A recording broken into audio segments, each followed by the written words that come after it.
Shooters and reloaders, good morning to you. It's Fortune Cookie 45 LC coming to you from the Hot Lead Zone. And this is part 5 of our Lee 358 200 grain round flat new bullet, cast bullet series. And we've already got the powder coating and the 45-45-10 done. So we got enough bullets now to test. There they are right there. The next step toward the reloading is to install gas checks on some of them for the testing that we're going to be doing involving gas checks. Now I get a lot of questions about sizing bullets because a lot of casters out there are of the opinion that sizing is something you have to do as a matter of routine course. But Richard Lee, back in the earlier days when he developed his tumble lube designs, the whole idea was to save casters from all the time and work involved in requiring to size their bullets. Because before then, the idea was that the mold makers would make bullets that were big enough to take care of any need in that caliber. So the bullets were all excessively oversized and they all required sizing. But the newer guns are much more uniform in the diameters of the chamber throats and groove diameters, so that the mold makers can actually make molds that will drop closer and even onto the proper size to begin with, right out of the mold. And if you have that situation, you don't need to size the cast bullets. Well, Richard Lee with his tumble lube designs were especially designed to drop bullets that don't require sizing. Most of the time you don't have to size tumble lube designs of the Lee. Well, if you do have to size those for some reason, for any reason, the problem with tumble lube designs is that the grooves are so shallow that oftentimes you will obliterate the grooves when you size tumble lube bullets. Well, this bullet is not a tumble lube design. It is the traditional grease groove design, so that if you had to size these, you could. Just turns out that when I mic'd these bullets coming out of the mold, none of them from any of the 6 cavities require sizing. Your gun is actually the final sizing die for your cast bullets. So if your bullets are close enough to function and feed, you don't need to size them, because your gun will size the bullets for you as part of the obturation process required to get successful shooting. Now, gas checks are little copper cups that go over the base of designed cast bullets that will allow this cup to slip over the base. And the purpose of a gas check is to allow higher velocity shooting with that cast bullet, plus the idea of a more concentric, perfect, flat, square base with the copper cup installed increases accuracy by a very small margin, and that has been shown in tests. So we can use them for that reason also. Now, gas checks are always sold in boxes of 1,000, and I found that the Hornady is the most inexpensive gas checks to buy. But you might shop around, get the best price, but each one of these boxes, because there are 1,000, you're looking at somewhere around $40 a box, so gas checks are not cheap. Now, some people try to get around the cost of gas checks by making aluminum gas checks out of tin cans, or aluminum cans rather. And I haven't tried that. You might try it if you want to, but I figured, well, all of these are made with the copper, and if aluminum worked well, they'd be making them out of aluminum and selling them for less. But if they work for you, why not? Suffice to say that when I'm doing this video, what I have here, almost empty box of 44 gas checks and a empty box of gas checks. These are almost full of the other calibers, 30, 45, and 38. So you can tell pretty quick that the 44 gas checks are what I use most of, and I better put some more gas checks on my shopping list, because the next time I've got to use 44 gas checks, I don't have enough for my next project. This is almost empty. Now here's an example of an Elmer Keith designed bullet. And Elmer Keith, back in the 30s, when he was working on his cast bullet designs, never used any gas checks in his designs because he didn't see any need for them at velocities of 1500 feet per second or less that he was working with. Well, it turns out that you can shoot plain base bullets up to anywhere around 1700 and 1900 feet per second without gas checks. So I like to set 1700 as a kind of a limit for using plain base lead bullets just to be safe. But Elmer, who developed the 44 Magnum, 41 Magnum, and 357 Magnum, never used any gas checks on his, and he routinely shot his bullets at 1500 feet per second in that neighborhood. So save yourself the gas check need at 1500 or less, which is most of our pistol shooting. And that not only saves you the cost of the gas check, which is 4 to 5 cents per gas check, that makes your cast bullets a lot less economical to shoot. So save yourself the expense whenever you can.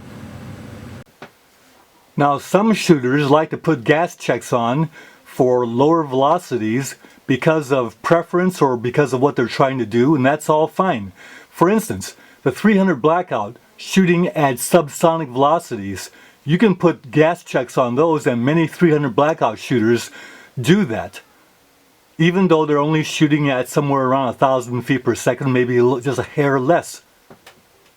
So gas checks are also a preference.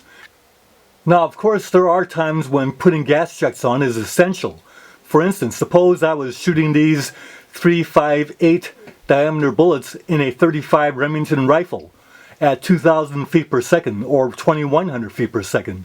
Well, for sure, I'd be putting gas checks on there because I wouldn't want to lead my barrel, and I wouldn't want to have the bullets start to slip off the rifling. The gas checks will help the bullet be able to shoot well at that speed. Well, this marvelous piece of equipment is the RCBS Lubrimatic 2 Sizer Lubricator for cast bullets. It's one of the best ones out there, and if you need to size cast bullets and put lubrication into the grease grooves, this is one of the best, and it has the heater that allows the use of the bullet lubes that require heat to get them to go into the bullets.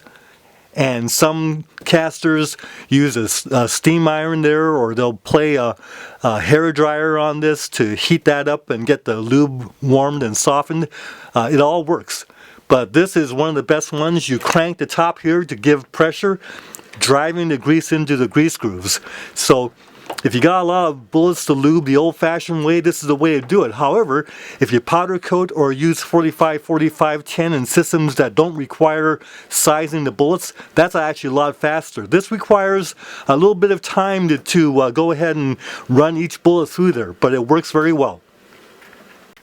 So the gas check is simply slipped over the base of the bullet, and then when the bullet is run through the Sizer lubricator, or if you're using the Lee sizing dies, that's the time you would run that through those dies.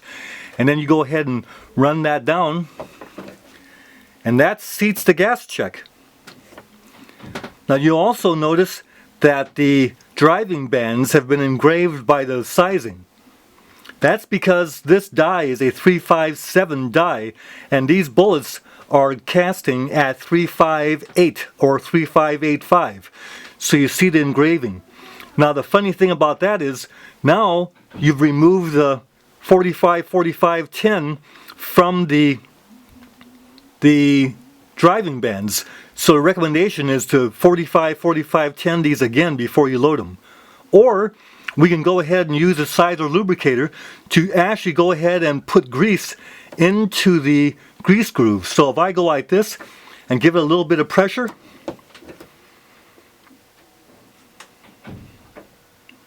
the grease is starting to go into the grease groove.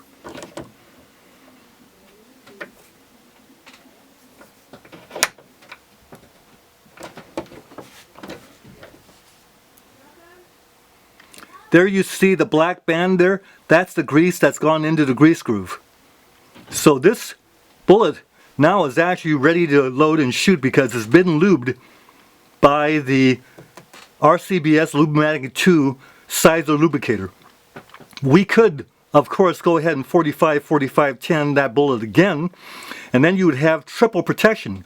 You would have the 45-45-10, you have the standard grease groove grease, and then you also have the gas check.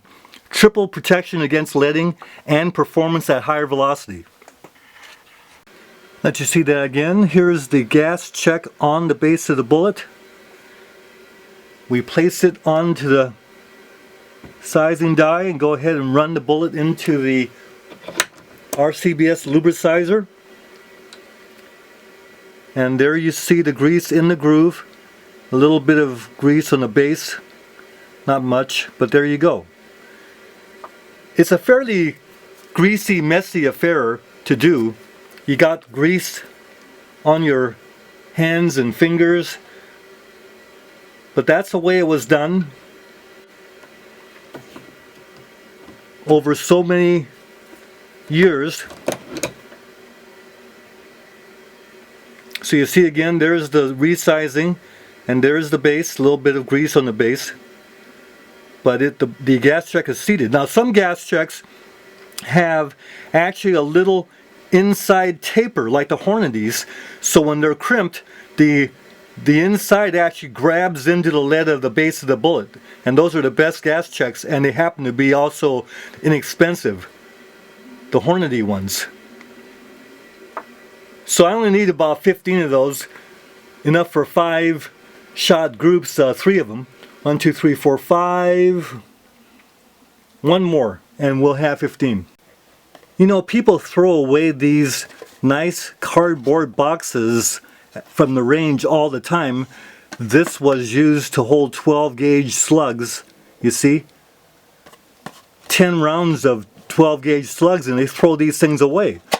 Well, they're perfect condition, and they are free. Plus, you pay for that packaging.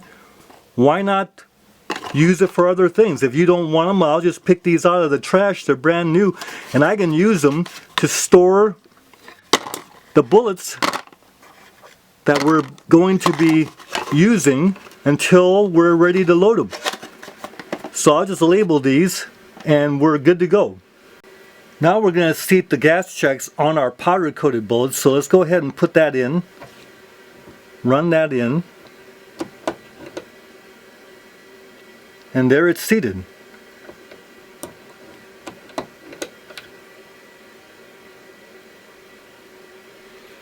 Now I'm going to wipe the lube off because we don't need any lube.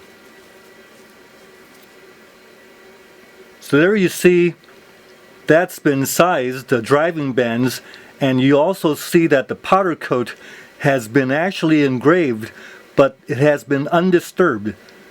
And that again gives us a lot of confidence in our powder coat because it's bonded on there.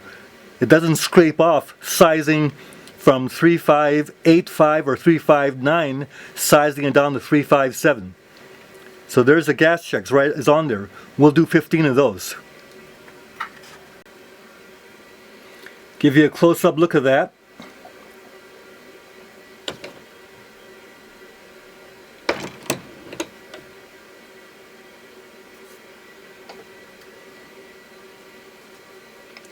It's greasy work.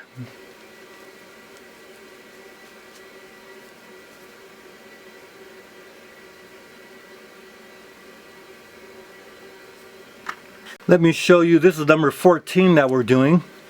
And now that the pressure reservoir has been depressurized,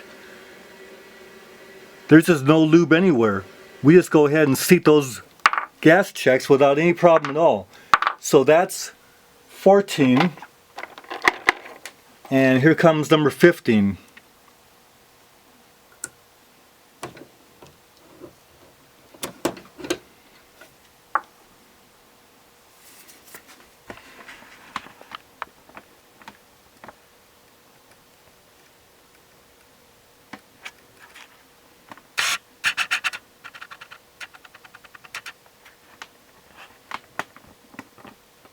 Nice looking row of 15 bullets.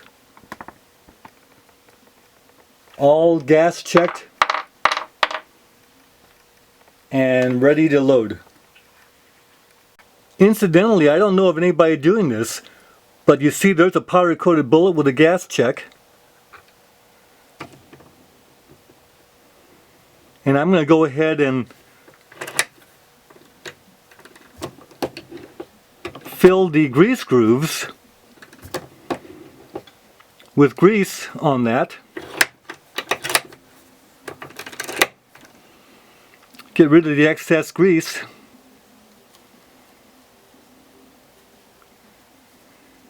And you see there is a powder coated bullet, gas checked, and grease in the grease groove.